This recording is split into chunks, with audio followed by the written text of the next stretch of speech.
पिछले 10 सालों में पहली बार ऐसा हुआ है कि 25 अक्टूबर बीत जाने के बाद भी नई अफीम नीति की घोषणा नहीं हो पाई है।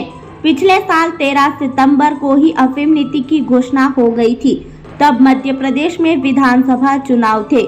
पिछले 10 वर्षों की अफीम नीति की तारीख और माह को देखें तो 2024 में अफीम नीति में सबसे ज्यादा देरी हो रही है। वहीं 2013 में सबसे पहले अफीम नीति की घोषणा की गई थी। जिले में 35,000 से अधिक अफीम उत्पादक किसान हैं। अफीम की फसल के लिए किसानों ने अपने खेत तक तैयार कर लिए हैं, बस अफीम नीति का इंतजार है। इस बार किसानों को पुराने निरस्त हुए पट्टे भी बहाल होने की उम्मीद है। हालांकि किसान सीपीएस पद्धति से खुश नहीं है। सूत्र बताते हैं कि इस बार पिछले वर्षों में कम औसत से निरस्त हुए पट्टे फिर से बहाल हो सकते हैं। सांसद सुधीर गुप्ता ने कहा कि इस बार किसानों के लिए अफीम नीति में अच्छी खबर मिलेगी।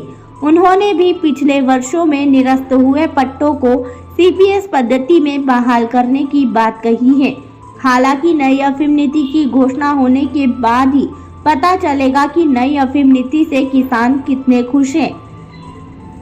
अफीम नीति में देरी से बोवनी में देरी होती है। इससे अफीम फसल के उत्पादन पर प्रभाव पड़ता है। अफीम आने की स्थिति में गर्मी बढ़ने के साथ अफीम का उत्पादन घटने के अलावा इस पर रोगों का प्रकोप भी बढ़ता है। साथ ही सीपीएस वाले पट्टेधारियों को भी अधिक नुकसान होता है। इससे पट्टे कटने की स्थिति बनती है। किसानों को खेतों पर निगरानी करनी पड़ती है और कीटनाशक का खर्चा भी अधिक वहन करना पड़ता है। मावठे की स्थिति में और भी नुकसान होता है। पिछले 10 वर्षों की अफीम नीति के घोषणा की बात करें तो अब तक 2023 में सबसे पहले अफीम नीति की घोषणा हुई।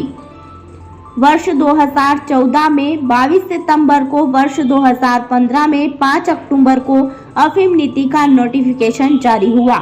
वहीं 2016 में 20 अक्टूबर, 2017 में 18 अक्टूबर, 2018 में 28 सितंबर, 2019 में 1 अक्टूबर, 2020 में 21 अक्टूबर, 2022 में 28 सितंबर और पिछले वर्ष 2023 को, इन 10 वर्षों में सबसे पहले 13 सितंबर को अफीम नीति की घोषणा की गई।